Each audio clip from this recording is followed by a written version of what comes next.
Welcome, everyone. I'm Jenny Herbison, our SVP of Global Marketing at Exclaimer. Thanks so much for joining us today for this webinar. In the first webinar of this series, I talked a little bit about why most martech stacks don't deliver results. We looked at why marketing teams are spending more on technology but not seeing the payoff.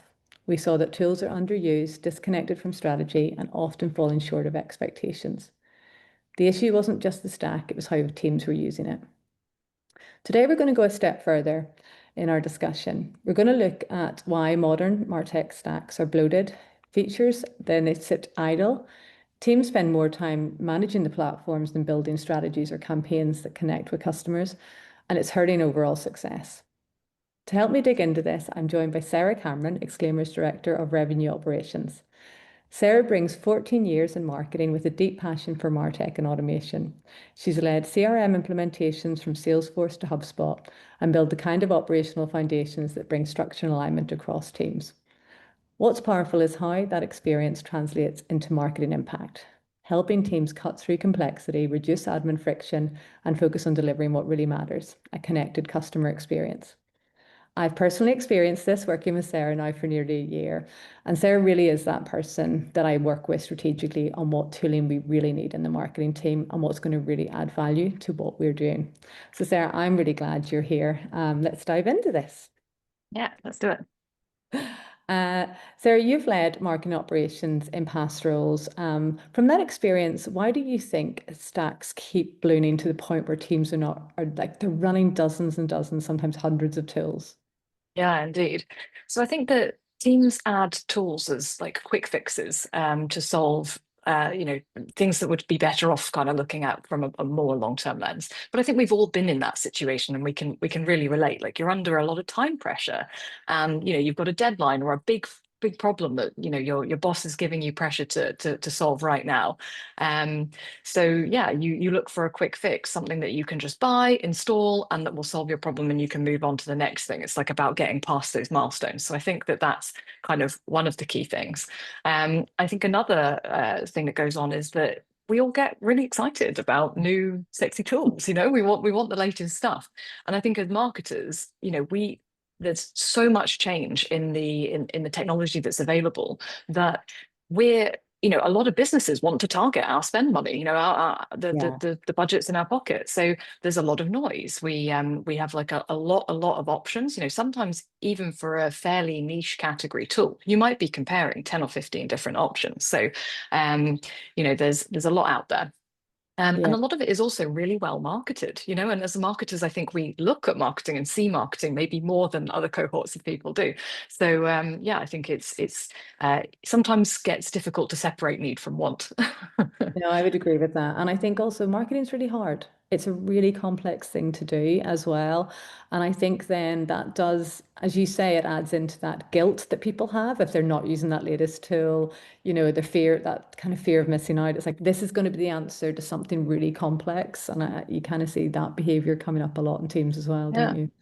And it's completely natural because our careers, we have to be keeping pace. So, that's if you fall behind on a tool or a skill like that, that happens really fast. So, I think that the third thing that kind of plays into it is around that we are so busy that process of then retiring the old tools out once they've fulfilled their purpose or they've, maybe they're not as great as they used to be, is not done because we've moved on by that point. So you buy one tool and you use maybe 50% of its functionality, and then you buy a new tool, same situation.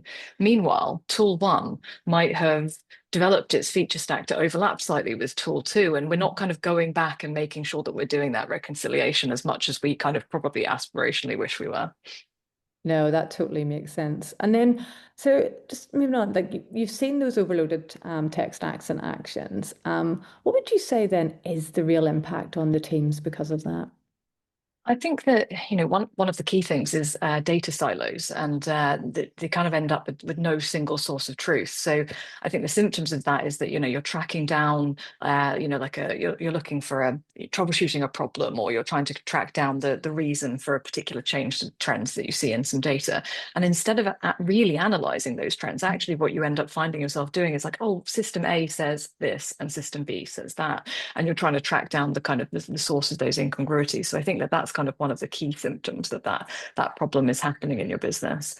Um, and I think like another sort of related one is that the teams then end up spending more time managing the tech than they Yeah, are doing the marketing. yeah. You actually end up sort of like with more than in our case, more than one system to manage the systems. It sort of becomes quite Yeah. meta. No, and I think um, that's the bit for me where as a marketing leader, that's what concerns me when they're spending more time doing that than actually on the creative side of things, the campaigns, the, what's going to matter to actually bring the impact that we need. sure, and that loss of agility is it's a biggie, isn't it? Because when you get into that analysis paralysis where you know or you're stuck in a tool because like you're sort of stuck in planning mode kind of trying to get the planning to work right, trying to get the numbers to work right instead of actually focusing on the kind of creative output that you need to be delivering. Yeah, and we held a roundtable recently and talked about this with some customers, and we discussed this a lot that actually it wasn't just managing the tool and bringing the tools in the complexity. It was also keeping up to date and actually making sure that you were utilizing it, having an expert in the team. And I think that's fine for maybe bigger companies that do have that expertise and can really utilize the tooling. But I really felt for the people in the room that didn't have that expertise, and that was the real struggle of the guilt then that they felt, and actually, how we're not getting the most out of this. We don't know how to use it as well. And one of the options we talked through was, do you bring a consultant in to help you really set up for success with the tool as well? So then your team aren't, spending that time not only managing, but actually still learning how to use a tool because some of these are quite complex coming in as well. Absolutely, yeah. And you find that with quite often where a tool might have an owner at the beginning, and then maybe through the natural attrition over Yeah, a couple of years, that person leaves, and yeah, they kind of take that knowledge with them, and then you've got that oh, we wish that we documented it better at the yeah. time kind of challenge. Yeah. But which adds in, doesn't it? It's that spiraling of, oh, you also have to Yeah, document, you always have to keep that up to date. And yeah, yeah, it's a really tough one as well. for Um, sure. and I think that's the bit for me. I think there's an interesting one as well, is that when you do have the expert in the team and you have brought this tool in, there's been a massive investment, because that's what we're really talking about here, isn't it? We're really talking about that investment we're making into this. So then it means then that you've built that up, those foundations, but to make the decision of what tools to keep and what not to keep. Now, we talk about this a lot, and that's something that I wanted to dig into because Mm. I think some teams can get almost an emotional connection to a tool. They've kind of, it's something that they've brought in, they've advocated for it. It's almost a big part of their personal identity that they're the expert in this. And then sometimes I feel like it's you and I, Sarah, that are kind of then going, is this right? Is this the right thing? Because we're a little bit stepped back from it For as well. sure. And how do you then help teams like come in and figure out what stays and what should go? Yeah, I mean, one of the easiest things that all the tools will provide you with, obviously, is usage data. And if Hmm. if nobody's using it, then that's an obvious big red flag. Yeah. So I'll try to make sure that we're measuring that on a regular cadence, looking at it at least quarterly, to Mm. make sure that that's not tapering off. And that ties into then obviously you need sort of to be making sure that you're offering as a marketing operations team, you need to be offering that kind of like training and making sure that people are enabled to use it too, because it's a two-way street. But for sure that adoption is one big red flag if we see that falling. The other kind of key thing is to tie tools back to revenue and customer impact. Mm. And if it isn't moving either, then it's definitely a candidate to cut. One thing that I found quite effective in that regard is to demand that new purchases have KPIs set at the outset. Because I think we've all Yeah. been in that situation where you've come to renewal time and you haven't set those KPIs explicitly, maybe you wish you had, because actually it becomes foggy and a kind of a matter of opinion. Whereas if we'd set those KPIs at the outset, it's clear we knew what it was meant to achieve and it didn't. So then it's easier to Yeah. kind of have that conversation around cutting it. I would Um, completely agree with that, Sarah, actually, because I think setting out that success criteria for the tool is something that's really important. And I think, that's the bit for me, which is my key question when anyone, comes to me. Sometimes I feel like a bit like the Grinch. It's like you need a business case. And what I'm trying to do there with the team is get that emotional connection they've got from the tool, get rid of that and get them to look at it, from like a real business case of, what is that value that you've just talked about going to be and what does that drive for the business. And I think it's a really effective tactic, to almost go, you're being marketed to at the minute, step back, write a business case and really understand, the pros and cons for this as well. For sure. I think another way to add some objectivity to that is thinking around we touched on it earlier, that a lot of these tools are progressing really fast and releasing new features all the time. So even though, an employee might have advocated for the tool then and it was the right decision to make at that moment, things have moved on. So kind of doing that kind of constant mapping of what's the feature set of all of the tools in your stack at any given moment allows you to say, well, actually now we've got this overlap, maybe we're duplicating in this area and we can eliminate it, and it doesn't reflect back on whether that was the right or wrong decision in the past.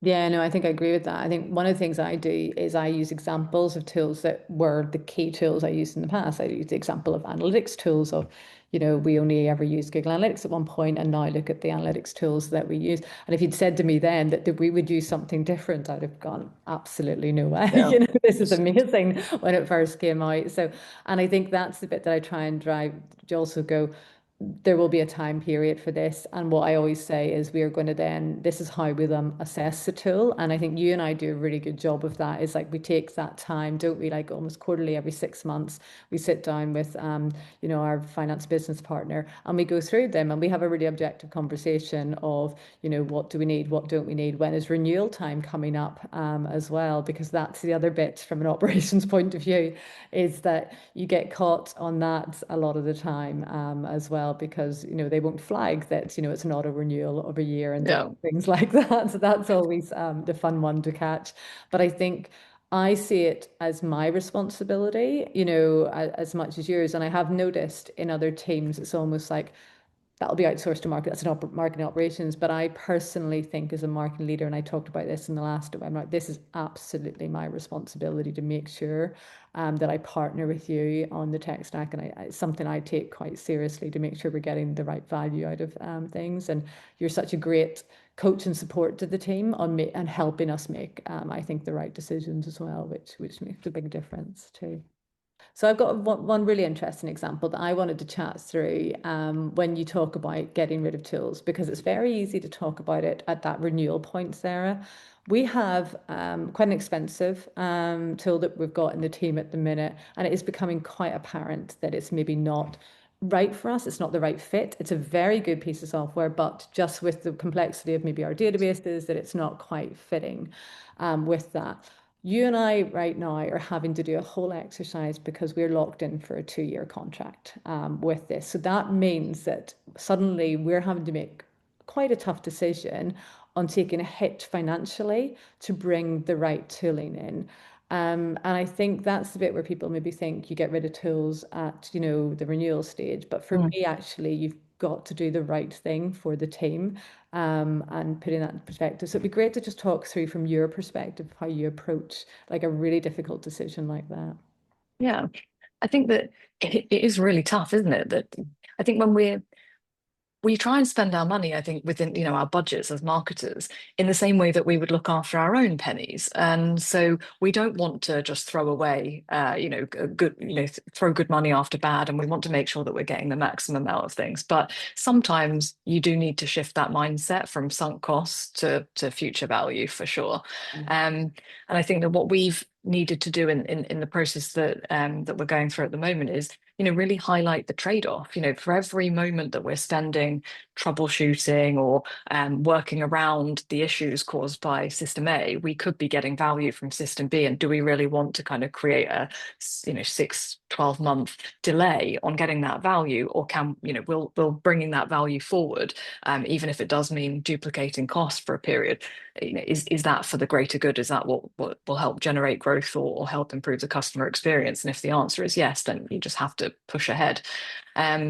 Especially if it's going to simplify life for the team and free up budget, like we were talking about earlier. If there's frustrations there getting in the way, that can affect efficiency. So there's so many things to focus on there.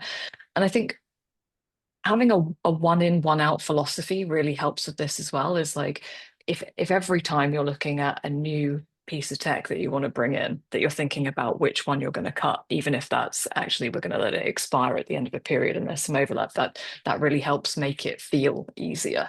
And I think that then once you've been through one of these experiences once, you learn that actually you need to build exit strategies into your planning process and into your when you're actually just going through that initial business case setting. It's like, okay, how much am I going to be tied into this product? Is that lock-in worth it? Do I have the right exit strategies in place if I need to get out? Partnering with your legal team, making sure that those clauses are there to get out if you need to. Yeah, I think that's the big thing for me. I just won't sign up to software that there's not an exit clause out of it. And I think any good vendor would know that they don't need to lock people in, for a fixed amount of time. If their product really works and we've done our due diligence to make sure it's a good fit, then I don't think any vendor should need to be locking anybody in for that period of time. And I think that's the piece. And, I think it again goes back to what we talked about at the start, isn't it? If you've got that value and those success metrics set up really well, then you can very quickly also see the value of something. So even if you do go look, put a 3-month break clause in, something like that, Absolutely. then that allows you also, what I like about that is you get to tell the team in 3 months you've got to prove their site, or we will look at that, and that gives a real sense of urgency. Now, some tooling, obviously we're implementing HubSpot at the minute, that can take a lot longer to implement and get to the value. So you can change that depending on the software and the complexity. But I think it also just ensures the team take it quite seriously, that their job isn't just to get a tool into the team. It is about really good implementation and value from that tool as well. And I think, there's that. Another tactic I kind of sometimes like to use, especially when a team brings me something is going, you've got a certain amount of budget. You've kind of come for about 3 things. It might be resource, it might be tooling. And I give that optionality. It's like, what one would you choose? And it's quite interesting if they Yeah. make different choices. And then you can talk about why is it less important now, and they can understand, why that is. So it's an interesting one where I also sometimes get the teams to like almost counter argue, like talk to me about, where this could go wrong, what the challenges are, and again, that helps then almost get them to the point where at some point in the future, you probably will want to swap this tool out, and that's absolutely okay as well. I think So that there's a potential there for us to start using AI more for that kind of playing devil's advocate that you're referring to there. Is sometimes you are blinded to, okay, but I really want this, and I've got a really good relationship with the vendor, and I've got some budget to spend, and I want to buy it. That actually having kind of a dispassionate person to argue against can be really helpful. And I sometimes use AI for that. yeah, and what I loved was actually when we were doing a requirements piece, which we always ask the team to do when they bring a new tool, they look at different vendors and they have to do requirements across all of them. And it's so quick to do an AI now. It's Yeah, not that you've got to go onto each website and do all of that research yourself. You can literally just ask AI for the pros and cons of different software, which is for amazing sure. 100%. as well. Let's flip it now, Sarah.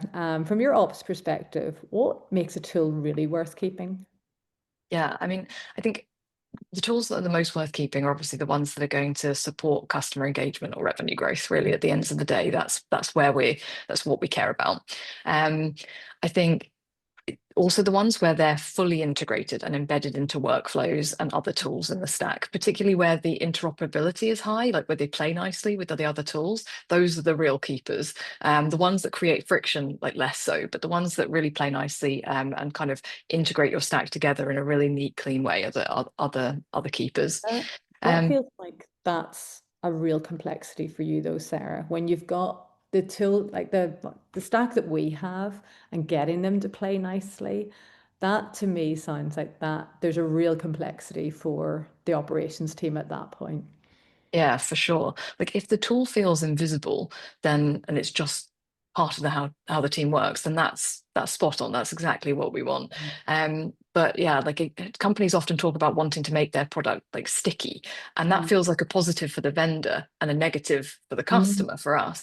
But there's ways that software can become artificially sticky, and absolutely that's like a red flag. But then there are ways that these tools can become like fully part of your tech stack. They help in such genuine ways, and their integrations are so fluid and flexible that actually you're happy to be stuck in their net. And I think that that's a lot around making really good selections at the outset and doing what you were describing of having really good business cases, thinking deeply about what your tech stack looks like today and which things are going to not just help you solve that problem for today, but also into the future. Like how is it going to play nicely with those other tools that are already existing in the stack? Does it, even if it doesn't get you all the way to your destination, is it a kind of a jigsaw piece that gets you to a better place later down the line, and kind of planning it really strategically? There's something there that's really interesting that you're talking about, Sarah, which is that artificial stickiness. And that always makes me quite nervous when a tool is almost so complex that you kind of almost like you're like, you just can't shift out of it. And I think when I feel something that's coming in that's almost too big and could do everything, I get a little bit nervous as well. Almost feels too good to be true. And I think for me, I think I get why companies might want to go and just like have a simplified tech stack and have everything that does anything, but then you're really reliant on the new features coming in, within that one software, whereas actually having a tech stack where you've got the best in class for everything that you're trying to do, I think there's a really interesting balance there, isn't it? But I think that Yeah, artificial stickiness, yeah, I agree, that's a complete red flag for me as well. 100%. Yeah. No, it really is. And from marketing side, I'd add that tools should help us really add value. It's, helping us tell better stories and connect with our customers more effectively. And we talked about not distracting us with the admin, the setup, and everything like that. In your experience, how do you make sure teams use these tools as enablers rather than crutches? Yeah. So I think that it's about, reinforcing that the tech should amplify strategy and not just replace it. That's that whole piece around, not making short-term decisions, making decisions for the long-term solve. I think it's also about providing training so people know how to use those tools Mm. effectively, giving them the confidence to dig in, so that they're really using it for the right reasons at the right times, and not just sort of in a sort of superficial because I feel like I have to kind of a way. And I think, it's building accountability around outcomes and not just system use. Like if Yeah. if we want the outcome to be that, we're not just setting OKRs on like, okay, we've got 50% of users using it, that kind of thing, but actually thinking about, well, what are the outcomes that we wanted? AI is a key one, isn't it? Where I think a lot of companies have probably started doing that, is putting sort of OKRs in place to say we want 50% of our workforce to be using it 20% of the time, but that's not really going to drive that kind of the behavior that you really want. It's like, what's the outcome that you're looking for? You're looking for higher efficiency, so kind of incentivize the outcome that you're looking for. No, I think that I couldn't agree more. And for me, that touches back on in the first webinar when I talked about actually the strategy comes first.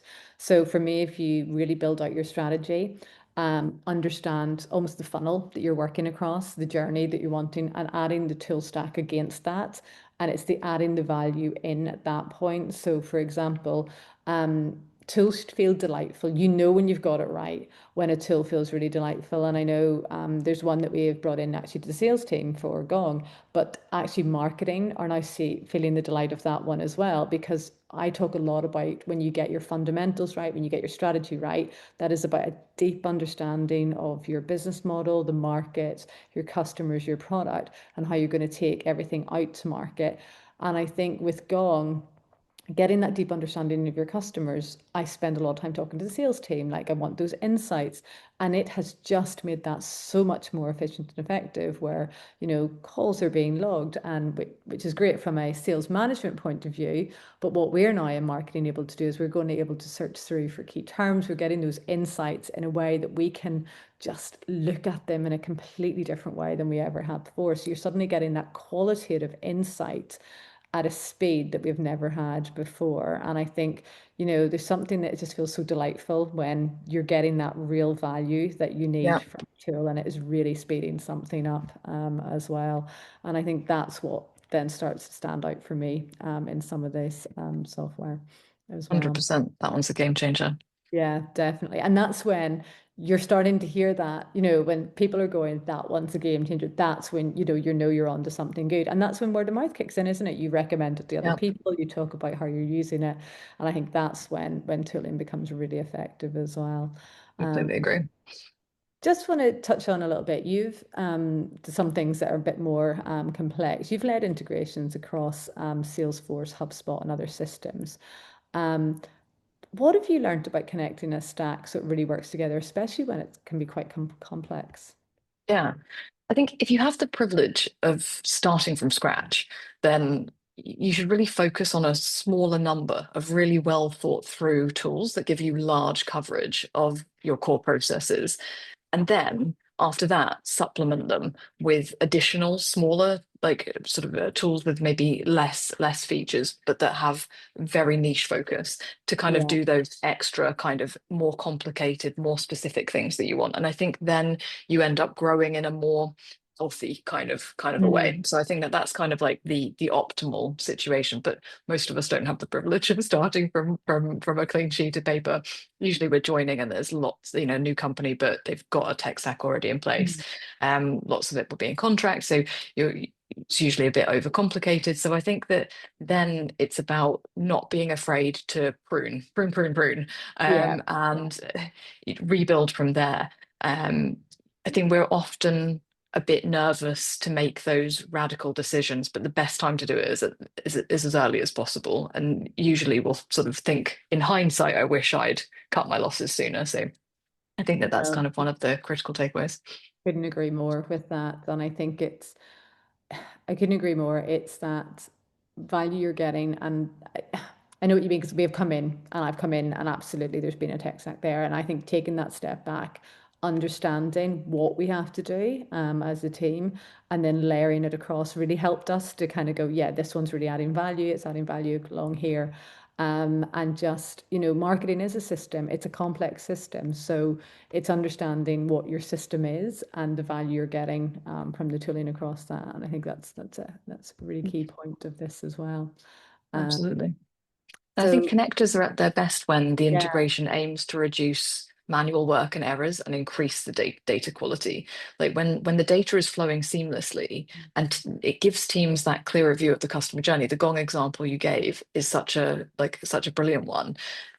It's just it enables better collaboration across marketing, sales, product. You can see it, but it's almost like magic, isn't it? Like when it happens, you see it and it's clear, but sometimes it's difficult to predict in advance. But yeah, I think the tools with the most and best kind of solid integrations are usually going to be those ones that you're going to not regret later down the line, the good decisions.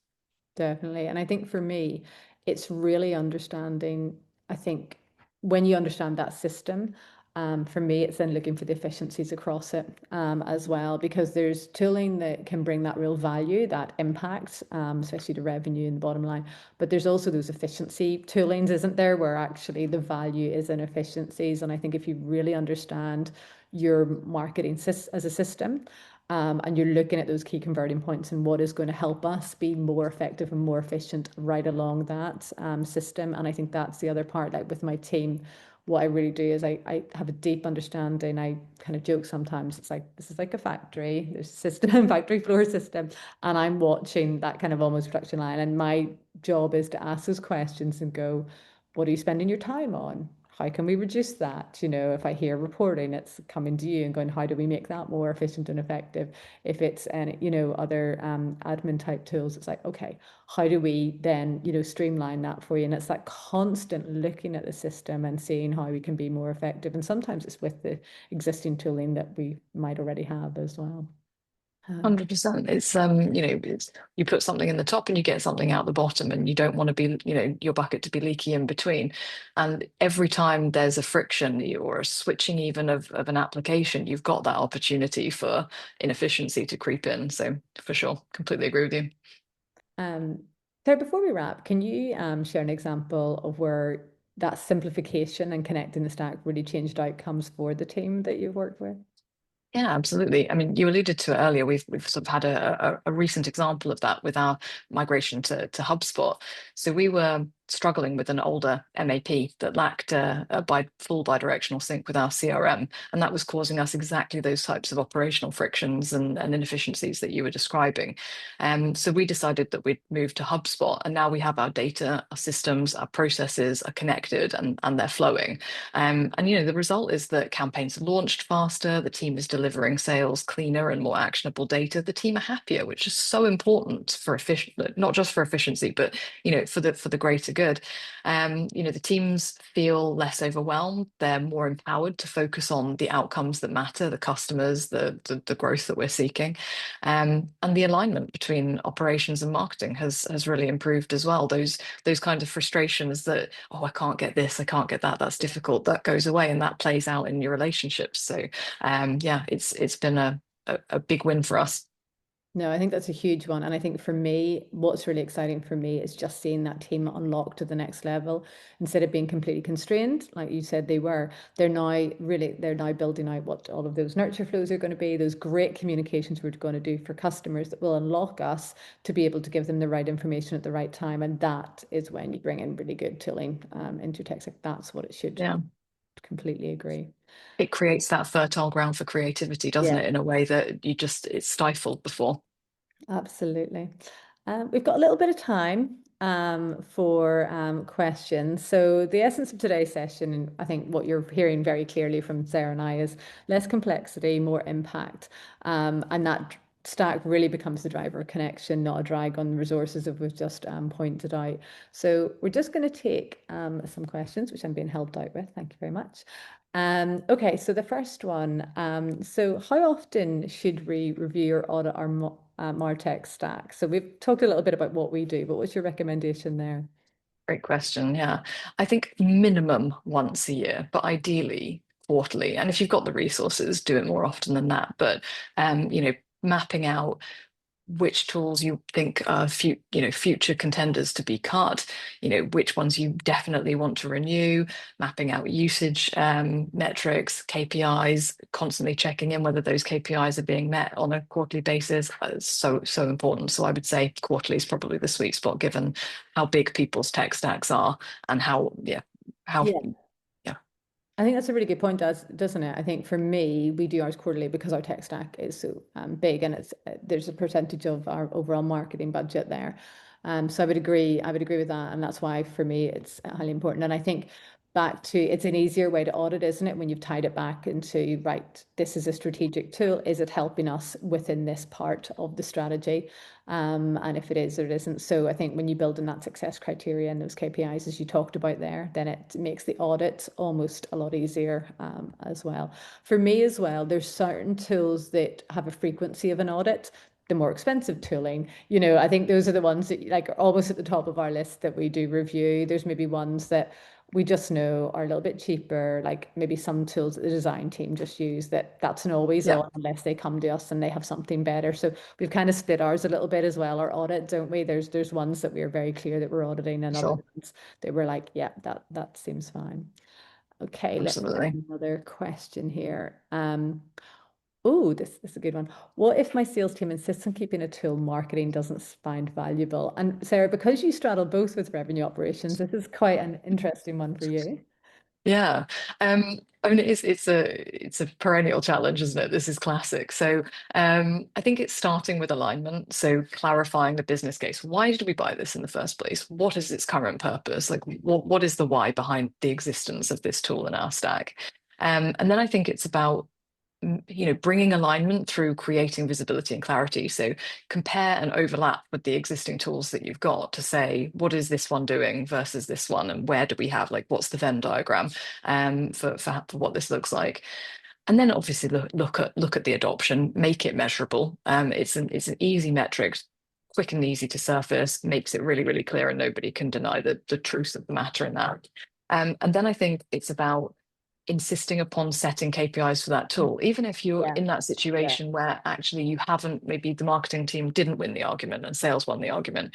At that moment, take the opportunity to say, okay, but next time the KPIs are going to be XYZ, and make the next renewal contingent on those being met, and make them a shared goal. So it doesn't become like a Yeah. marketing versus sales kind of challenge. It's actually you've both got the shared goal to make that tool a success by the next renewal. I think for me as well, I'm just going to add into this. I think it's you talked a little bit on where most teams might be, where it's very siloed between sales and marketing, isn't it? And you're like, oh, they might win this argument, or they get this. And I think what a big shift for us has been is being a go-to-market team. So we start to talk about go-to-market tooling and software, and I think having like the leaders of the team in the room to understand the value that the other team maybe get from it. So I think Gong's a great example. Is like that's such a valuable tool for sales, but we're also getting value for it, and we're letting them know the value we're getting. So it's a combined value now.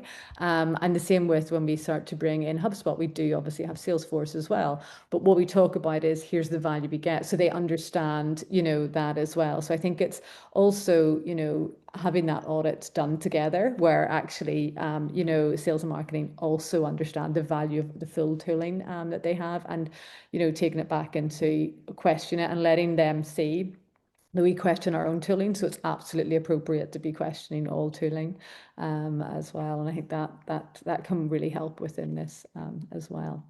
100%. Okay, let's take maybe to have time for another two. So take the next one here. What's the best first step if my stack feels overwhelming? Oh, Yeah, I mean, we've definitely like that. That's a lived experience. We've definitely had that. We've got hundreds of tools in our stack. So, I think the best place to start is with a tool inventory. yeah. List everything. We use Jira and Confluence here. So, I started with a Confluence Mhm. database. I listed out all the tools. I identified, what was renewing when. I identified, all of the kind of the KPIs for those tools, where the logins are, who's the sort of the primary owner, who's the users, where can I find the data on like usage stats and all of those kinds of things. Just getting your house in order, I think, is the best place to begin. And then I think you can start to layer in the kind of the more interesting things like, okay, what features does this tool have? And what are the overlaps, kind of coding that into categories so that you can easily Venn diagram what you've got, and where you might have contenders to for the one in, one out policy, contenders to cut at a later renewal date. And I think then codifying that is like the next step is, okay, what's kind of on the way out versus the way in. And you might want to supplement with sort of additional data points, like how frequently is that vendor releasing new features?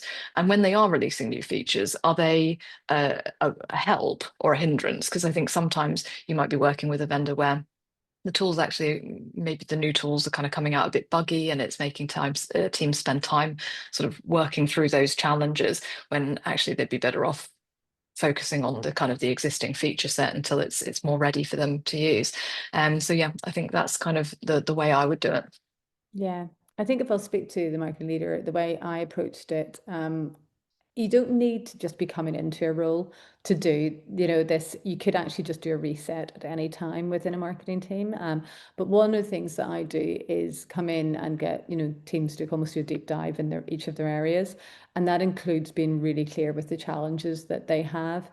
Then we look at what do you have at the moment from a tooling point of view that either helps or, looks at that. So for me, I didn't come in to simplify the tech stack. I came in to get the exact right tech stack that we needed. And I think that's the key for it is understand your challenges, understanding the next thing I did was start to build out the strategy of what we needed to do. And at that point, I looked at the tech stack because for me, then you were starting to make those value decisions that we talked about earlier, that you and I could sit down and go, okay, this is now the value that we're seeing at that. And actually, I took one area at a time. So I didn't, come in and then we started to look. So it's probably taken me, a number of months to get to that really expensive tool that we looked at, because that took a bit of time for us to really understand the complexity within that part of the system and then make that decision. So I think for me, it's, there's ones that you can probably, change straight away. I think we were over indexing on the use of some tools. We had a project management tool where we're making everyone could do everything in it. And I just removed the friction of that straight Yeah. away. So there's little wins that you can do where you'll just hear from a number of people that there's a challenge with something, just remove it, just make the decision, Yeah. on those kind of things, and let there be a natural usage of a tool, educate the team. And if there's a natural usage, then that usually works well as well. And that's kind of my approach, I think, to that one. I think that's exactly right, and it's worked really well. And I think even, if you take something out because you're hearing that kind of feedback about a tool not working and creating friction, and you do remove it and you realize in hindsight that it's a mistake, that's okay, isn't it? Like sometimes you've got to break the machine apart to know properly how it works and how you want to put it back together again. Yeah, yeah. I think that's good. Okay, there's one more here. Our last question, which is how do you balance automation with keeping marketing personal? Oh, that's a really good one, actually. Mm, Sarah, I'll let yeah. you first on that one again. This is something you care about a lot. Yeah, absolutely. So automation should handle admin, I think, and not replace human creativity.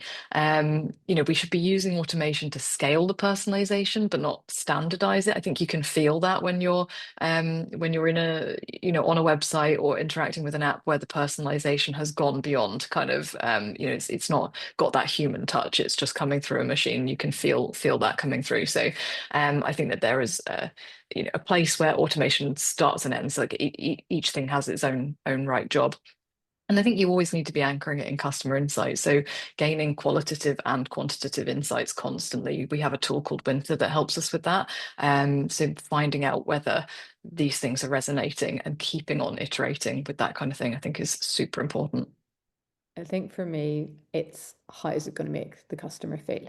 If you put your customer at your heart of your marketing strategy and what you're doing, then your question is constantly whether it's communications, whether it's how you're saying something, or whether it's how you're interacting, how is that going to feel for the customer? And is it going I think some of what's happening in AI is amazing. And for, customer revenues and everything like that is amazing. I think there's software now that can understand what people are doing on a website and email them straight away, and going, we see you've come on to the website, maybe when they've had a sales call.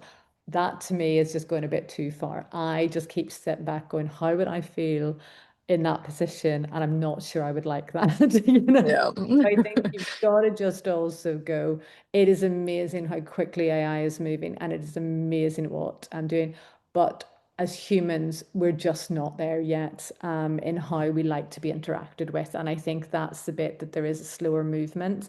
I think we're now getting used to AI bots, chat bots, and I think we now come to expect that. But we didn't like it at the start. And I think it's just move at the pace that also customers are moving at with their acceptance of something within automation. And I think that's for me is you can do some testing, and that's where you really experiment it with automation. Do some testing, see what the reaction is. If something's been more accepted, then that's okay. But I think just keep in mind that acceptance level of where we're moving alongside AI and automation as well. Completely agree. Okay, so amazing session. Thank you so much, Sarah. So, what did we cover today? We covered that the problem with martech isn't just how teams use it, it's the stack itself. Too many tools, too much complexity, and not enough connection to what really matters. What Sarah today has shown us is that success comes from building strong operational foundations. That means cutting the tools that drain the resources, keeping the ones that truly support growth, and connecting everything around a clear strategy. When you do that, the stack stops being a burden and starts enabling the thing that marketing is here to deliver, a really connected customer experience. At the end of the day, it's not about chasing the next platform or filling every gap with another piece of software. It's about clarity. When your systems are aligned, your teams are empowered, and your story is consistent, you create the conditions for real impact. So, Sarah, thank you so much for sharing your perspective. And thanks to all of you for joining us. Remember, less admin, more results, and we'll see you next time.